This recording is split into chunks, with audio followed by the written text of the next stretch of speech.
ನಮಸ್ಕಾರ ಎಲ್ಲರಿಗೂ. ನೋಡ್ರಿ, ಈ ರೀತಿ ಪೂರಿ ತರ ಉಬ್ಬಿ ಬರೋ ಹಂಗ ಜೋಳದ ರೊಟ್ಟಿ ಯಾವ ರೀತಿ ಮಾಡೋದಂತ ಇವತ್ತಿನ ವಿಡಿಯೋ ಒಳಗ ನಾನು ನಿಮ್ಗೆ ಹೇಳ್ಕೊಡ್ತೀನಿ. ರೊಟ್ಟಿ ಮಾಡಕ ಕಷ್ಟ ಅಂತಿರ್ತಿರ್ಲಿಲ್ಲ ಅಂತವ್ರ ಮಿಸ್ ಮಾಡ್ಲಾರ್ದ ಈ ವಿಡಿಯೋ ನೋಡಿದ್ರಂದ್ರ ನೀವ ಇಷ್ಟಪಟ್ಟ ಉಬ್ಬಿ ಬರುವಂಗ ರೊಟ್ಟಿ ಮಾಡ್ತೀರಿ. ಇಲ್ಲಿ ನೋಡ್ರಿ, ರೊಟ್ಟಿ ಮಾಡಕ ನಾವಿಲ್ಲೇ ಜೋಳದ ರೊಟ್ಟಿ ಹಿಟ್ಟ ತಗೊಂಡಿದ್ವಿ. ನೋಡ್ರಿ, ಜೋಳದ ಹಿಟ್ಟ ಚನಸ್ಕೊಳತ್ತೀವಿ. ನೋಡ್ರಿ, ಅದಕ್ಕಿಂತ ಮೊದಲು ನಿಮ್ಗೆ ಪ್ರಿಯಾ ಕಿಚನ್ಗೆ ಸ್ವಾಗತ. ನೀವು ಇನ್ನೂ ನಮ್ಮ ಚಾನಲ್ನ ಸಬ್ಸ್ಕ್ರೈಬ್ ಮಾಡಿಲ್ಲ ಅಂದ್ರೆ ಈಗಲೇ ಪ್ರಿಯಾಸ್ ಕಿಚನ್ಗೆ ಸಬ್ಸ್ಕ್ರೈಬ್ ಮಾಡ್ರಿ. ಇಲ್ಲಿ ನೋಡ್ರಿ, ಈ ರೀತಿ ಜೋಳದ ಹಿಟ್ಟು ತಗೊಂಡು ಅದಕ್ಕೆ ಸ್ವಲ್ಪ ನಡು ರೌಂಡಂಗೆ ಮಾಡ್ಕೋಬೇಕ್ರಿ. ಅದಕ್ಕೆ ಏನೈತ್ಲ ಸ್ವಲ್ಪ ರುಚಿಗೆ ತಕ್ಕಷ್ಟು ಉಪ್ಪು ಹಾಕ್ಬೇಕ್ರಿ.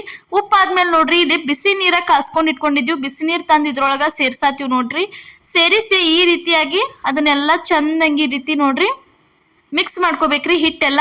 ನೋಡ್ರಿ, ಕೆಲವೊಬ್ರು ಏನೈತ್ಲ ನೀವು ಜೋಳದ ರೊಟ್ಟಿಗಾಗ್ಲಿ ಚಪಾತಿಗಾಗ್ಲಿ ಉಪ್ಪ ಹಾಕ್ತಿರಂಗಿಲ್ರಿ. ಜಾಸ್ತಿ ಜೋಳದ ರೊಟ್ಟಿಗೆ ಉಪ್ಪು ಹಾಕ್ಲಾರ್ದ ಮಾಡ್ಕೊಂಡು ತಿಂತಿರ್ತೀರಿ. ನೀವೇನೈತ್ಲ ಅಂತವ್ರ ಜೋಳದ ರೊಟ್ಟಿಗೆ ಉಪ್ಪು ಹಾಕಕ್ಕೆ ಹೋಗ್ಬೇಡ್ರಿ. ನಮ್ಮ ಸೈಡ್ ಏನೈತ್ಲ ನಾವು ಕಂಪಲ್ಸರಿ ಉಪ್ಪು ಹಾಕೊಂಡನ ಮಾಡ್ಕೊಂಡ ತಿಂತೀವ್ರಿ. ಇಲ್ಲಿ ನೋಡ್ರಿ, ಅದನ್ನೆಲ್ಲ ಚಂದಂಗೆ ಬಿಸಿನೀರು ಹಾಕಿದ್ಮೇಲೆ ಏನು ಮಿಕ್ಸ್ ಮಾಡಿದ್ರಲ್ಲ, ಅದಾದ್ಮೇಲೆ ಇಲ್ಲಿ ಎಷ್ಟು ಬೇಕಲ್ಲ ಅಷ್ಟಷ್ಟನ ಸ್ವಲ್ಪನ ತಣ್ಣೀರು ಹಾಕೊಂಡ ಈ ರೀತಿ ನಾದ್ಕೋಬೇಕು. ನೋಡ್ರಿ, ಇದನ್ನ ನೋಡ್ರಿ ಈ ರೀತಿಯಾಗಿ ಪೂರ್ತಿ ಎಲ್ಲ ಚಂದಂಗೆ ಮಿದ್ಕೋಬೇಕ್ರಿ. ನೀವು ಎಷ್ಟು ಭಾರ ಹಾಕಿ ಹಿಟ್ಟ ನಾತಿರ್ಲೆ ಜೋಳದ ಹಿಟ್ಟ ಅಷ್ಟ ರೊಟ್ಟಿ ಬಾರಿ ಮಸ್ತಂಗಿ ಉಬ್ಬಿ ಬರ್ತಾವ್ರಿ. ನೀವು ಏನೈತ್ಲ ಅಷ್ಟ ಮೇಲ್ಮೇಲೆ ನಾತಿ ಬಿಟ್ರಂದ್ರ ರೊಟ್ಟಿ ಚಲೋ ತಂಗಿ ರೆಡಿಯಾಗಿ ಬರಂಗಿಲ್ಲ. ಚಲೋ ತಂಗಿ ಆಗ್ಬೇಕಂದ್ರೆ ಈ ರೀತಿ ನೋಡ್ರಿ, ಈ ರೀತಿ ಭಾರ ಹಾಕಿನ ಜೋಳದ ಹಿಟ್ಟು ಏನೈತ್ಲ ನೀವು ನಾದ್ಕೊಳ್ಬೇಕಾಕೈತಿ. ನೋಡ್ರಿ ಫಸ್ಟ್ ಟೈಮ್ ನಮ್ಮ ವಿಡಿಯೋ ನೋಡತ್ತಿದ್ರ ಮರಿಲಾರ್ದ ನಮ್ಮ ವಿಡಿಯೋ ಯಾವ ರೀತಿ ಆಗೈತೆ ಅಂತ ನಮ್ಗೆ ಕಮೆಂಟ್ ಮೂಲಕ ತಿಳಿಸ್ರಿ. ನೋಡ್ರಿ, ಈ ರೀತಿಯಾಗಿ ಹಿಟ್ಟ ರೆಡಿ ಆಗೈತಿ. ನೋಡ್ರಿ, ಜೋಳದ ಹಿಟ್ಟ ಇದನ್ನ ಸೈಡ್ಗೆ ಇಟ್ಕೋಬೇಕ್ರಿ. ಈ ರೀತಿ ಮಾಡ್ಕೊಂಡ ಇಲ್ಲಿ ಏನೈತ್ಲ ತವಾ ಕಾಯಕ್ಕಿಟ್ಟಿದ್ವು. ತವಕ್ಕ ಒಂದು ಸ್ವಲ್ಪ ಅಡುಗೆ ಎಣ್ಣೆ ಅಂದ್ರೆ ಗಾಂಧಿ ಎಣ್ಣೆ ಹಾಕಿ ಈ ರೀತಿ ಒಂದು ಕಾಟನ್ ಬಟ್ಟೆ ತಗೊಂಡ ಚಂದಂಗೆ ಅದನ್ನ ಒರೆಸ್ಕೋಬೇಕು. ನೋಡ್ರಿ, ಒರೆಸ್ಕೊಂಡ್ಮೇಲೆ ನೋಡ್ರಿ, ಸ್ಟಾರ್ಟಿಂಗ್ ನೀವೇನು ರೊಟ್ಟಿ ಮಾಡ್ತಿರ್ತಿರ್ಲ ಅವಾಗ ಒಂದ್ಸರಿ ಈ ರೀತಿ ಎಣ್ಣೆ ಹಚ್ಚಿ ಒರೆಸ್ಕೊಂಡ್ರೆ ಸಾಕ್ರಿ.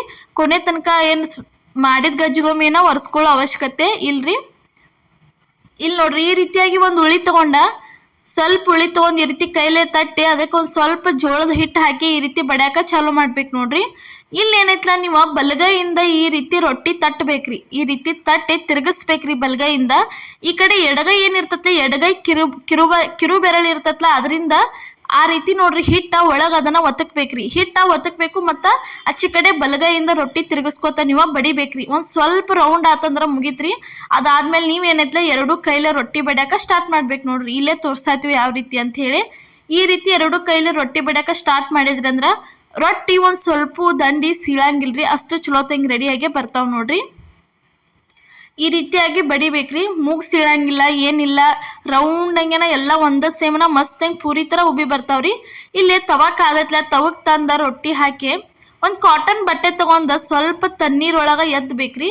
ತಣ್ಣೀರೊಳಗೆ ಎದ್ದಿ ಈ ರೀತಿಯಾಗಿ ನೋಡ್ರಿ ಚಂದಂಗೆ ಅದನ್ನ ಸುತ್ತಲೂ ಎಲ್ಲ ಹಚ್ಕೋಬೇಕು. ನೋಡ್ರಿ, ಈ ರೀತಿ ನೀರ ಪೂರ್ತಿ ಎಲ್ಲ ಚಂದಂಗೆ ಸುತ್ತಲೂ ಹಚ್ಕೋಬೇಕ್ರಿ. ಒಂದು ಕಡೆ ಹಚ್ಚೋದು ಒಂದು ಕಡೆ ಬಿಡೋದು ಮಾಡಬಾರ್ದು. ಒಂದು ಸೈಡ್ ಏನು ಈಗೇನು ನೀರು ಹಚ್ತಿರ್ಲ ಒಂದು ಭಾಳ ಆದ್ರೆ ಒಂದು 5 ಸೆಕೆಂಡ್ ಅಷ್ಟೇ ಬಿಡೋದ್ರಿ. ಬಿಟ್ಟು ಕೂಡಲೇ ತಿರುವಿ ಹಾಕಿಬಿಡೋದ್ರಿ. ತಿರುವಿ ಹಾಕಿದ್ಮೇಲೆ ಆ ಸೈಡ್ ಏನು ಬೇಯ್ತತ್ಲ ಅವಾಗ ಇನ್ನೊಂದ್ಸಲ ತಿರುವಿ ಹಾಕಿದ್ರಿ ಅಂದ್ರೆ ನೀವು ಕೈಯನ್ನ ಹಚ್ಚೋದು ಬೇಡ್ರಿ. ಈ ರೀತಿ ನೋಡ್ರಿ ಮಸ್ತ್ ಹಂಗೆ ತಾನಾಗೇನ ರೊಟ್ಟಿ ಉಬ್ಬಿ ಬರ್ತಾವ್ರಿ. ಪ್ರತಿಯೊಂದು ರೊಟ್ಟಿ ಹಿಟ್ಟು ಖಾಲಿ ಆಗೋವರೆಗೂ ರೊಟ್ಟಿ ಇದ ಸೇಮನ ರೆಡಿಯಾಗೇ ಬರ್ತಾವ್. ನೋಡ್ರಿ, ಯಾವ ರೀತಿ ಆಗ್ಯಾವ ಅಂತ ಹೇಳಿ ತೋರ್ಸಾತೀವಿ. ನೀವು ಈ ರೀತಿ ರೊಟ್ಟಿ ಉಬ್ಬಿ ಬಂದು ಅಂದ್ರೆ ತಿಳ್ಕೊಂಡ್ಬಿಡುದ್ರಿ ರೊಟ್ಟಿ ಬೇಂದತ್ತೆ ಅಂತ ಹೇಳಿ. ಇವಾಗ ಈ ರೊಟ್ಟಿ ತೆಗ್ಯಾತೀವಿ. ಇಲ್ಲೇ ನಿಮ್ಗೆ ಇನ್ನೊಂದು ರೊಟ್ಟಿ ನಾವು ಇದೇ ರೀತಿ ಉಬ್ಬಿಸೆ ಮಾಡಿ ತೋರ್ಸಾತೀವಿ. ನೋಡ್ರಿ ಈ ರೀತಿಯಾಗಿ ಬಡಿಬೇಕ್ರಿ. ಆಗ ಏನು ಹೇಳಿಲ್ಲ ಅದ ವಿಧಾನದೊಳಗೆ ಈ ರೀತಿ ಬಡದ್ರಂದ್ರೆ ರೊಟ್ಟಿ ಚಲೋ ತಂಗಿ ಆಗೇ ಬರ್ತಾವ್ರಿ. ಮತ್ತು ರೊಟ್ಟಿ ಉಬ್ಬಿ ಬಂದು ಅಂದ್ರೆ ಏನೈತ್ಲ, ನೀವು ಇಡೀ ದಿನ ಇಟ್ಟು ತಿಂದ್ರು ಅಥವಾ ಮರುದಿನ ಇಟ್ಟು ತಿಂದ್ರು ಏನೈತ್ಲ ಅವ ಮೆತ್ತಗಂಗೆ ಉಳಿತಾವ್ರಿ. ಅದ ನೀವು ಏನಾರ ಸ್ವಲ್ಪ ಹಿಟ್ಟು ರೊಟ್ಟಿ ಉಬ್ಲಿಕ್ಕಂದ್ರೆ ಹಂಗೆ ಬಿರುಸಾದು ಅಂದ್ರೆ ಏನೈತ್ಲ ತಿನ್ನಾಕ ಚಲೋ ಅನ್ಸಂಗಿಲ್ರಿ. ಅವು ಬಿರುಸಾಗೆ ಉಳಿತಾವು. ಉಬ್ಬಿದ್ರೆ ಮಾತ್ರ ಮೆತ್ತಗಂಗೆ ಮೃದುವಾಗೆ ಪೂರಿ ಥರ ಉಳಿತಾವ್ರಿ ರೊಟ್ಟಿ. ಇಲ್ಲೇ ಹಾಕಿದೀವಿ ನೋಡ್ರಿ, ಇದೊಂದು ರೊಟ್ಟಿ ಹಾಕಿ ಈ ರೀತಿ ಚಂದಂಗೆ ಸುತ್ತಲೂ ಎಲ್ಲ ನೀರು ಹಚ್ಕೊಂಡ ಒಂದು 5 ಸೆಕೆಂಡ್ ಬಿಟ್ಟ ಇದನ್ನ ಏನೈತ್ಲ ತಿರುವಿ ಹಾಕೊಂಡ್ಬಿಡ್ಬೇಕ್ರಿ. ಅಚ್ಚಿ ಕಡೆ ಸೈಡು ಪೂರ್ತಿ ಎಲ್ಲ ಚಂದಂಗೆ ಬೇಂದ್ಮೇಲೆ ಇನ್ನೊಂದ್ಸಲ ತಿರುವಿ ಹಾಕಿದ್ರಿ ಅಂದ್ರೆ ಮುಗಿತ್ರಿ. ಟೋಟಲ್ ಆಗಿ 1-2 ಸಲ ತಿರುವಿ ಹಾಕಿದ್ರಿ ಅಂದ್ರೆ ನೀವು 1-2-3 ಸಲ ತಿರುವಿ ಹಾಕಿದ್ರಿ ಅಂದ್ರೆ ರೊಟ್ಟಿ ತಾನಾಗೇನ ಈ ರೀತಿ ಉಬ್ಬೆ ಬರ್ತೈತಿ. ನೋಡ್ರಿ ಇದೇ ಥರ ನೀವು ಜೋಳದ ರೊಟ್ಟಿ ನಾವೇನು ಹೇಳಿಕೊಟ್ಟಿವಲ್ಲ ಈ ವಿಧಾನದೊಳಗೆ ಬೇಕಿದ್ರೆ ಟ್ರೈ ಮಾಡಿ ನೋಡ್ರಿ. ರೊಟ್ಟಿ ಅಂತೂ ಭಾರಿ ಮಸ್ತ್ ಬರ್ತಾವು. ತವಾಕ್ ಮಾತ್ರ ಸ್ಟಾರ್ಟಿಂಗ್ ಒಂದ ಸಲ ಎಣ್ಣೆ ಹಚ್ಚಿ ತವಾ ಒರೆಸ್ಕೊಂಡ್ಬಿಡ್ರಿ.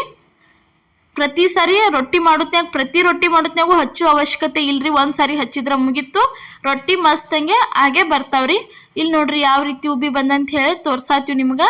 ನೋಡ್ರಿ ಇವತ್ತಿನ ನಮ್ಮ ಜೋಳದ ರೊಟ್ಟಿ ರೆಸಿಪಿ ನಿಮ್ಗೆ ಇಷ್ಟ ಆಗೈತೆ ಅನ್ಕೋತೇನ್ರಿ.